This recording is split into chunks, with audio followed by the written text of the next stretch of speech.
Yes, Zoom fatigue is a real thing. We tend to um, attribute the fact that we're tired after a full day of meeting on Zoom to the fact that we were not used to doing this in the past and that we have to get accustomed to doing it now.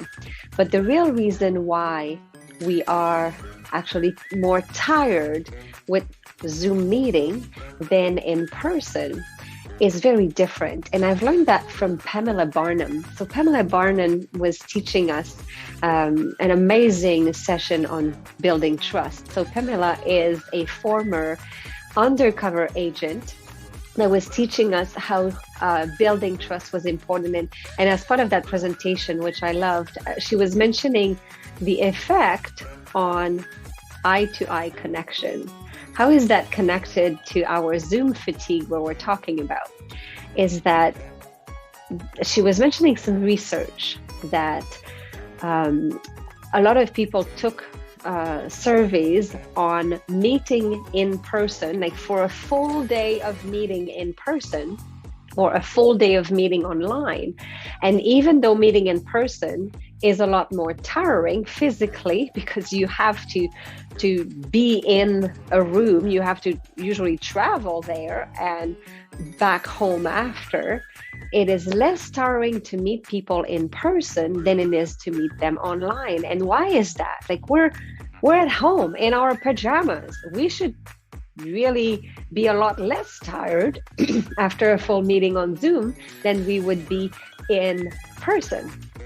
The way she explains it makes total sense, because from a brain point of view, the eye-to-eye contact has a huge impact on our feel-good chemicals that are generated through our bloodstream. Oxytocin, when you look at somebody in their eyes, they receive a shot of oxytocin. And most people, when presenting online, are not really looking at the camera.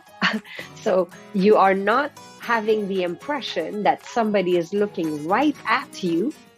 And therefore, you're not getting your shot of oxytocin. And oxytocin is a boost. It's a natural booster that we receive as people are looking at us. So when we interact in person and we look at each other in the eyes, we get that shot of oxytocin. We get this ongoing energy feeding each other with eye gaze, therefore receiving our feel-good chemicals.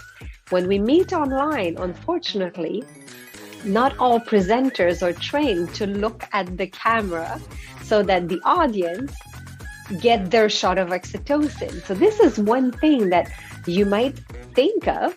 The very first thing is look at the camera.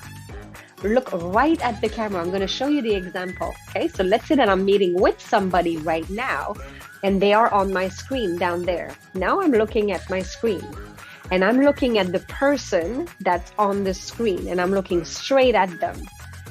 But they don't have the impression that I'm looking at them in the eyes. Now I'm looking at my camera. I'm looking right into the camera. I'm not really seeing very well the person that's on the screen. This is on me, the presenter.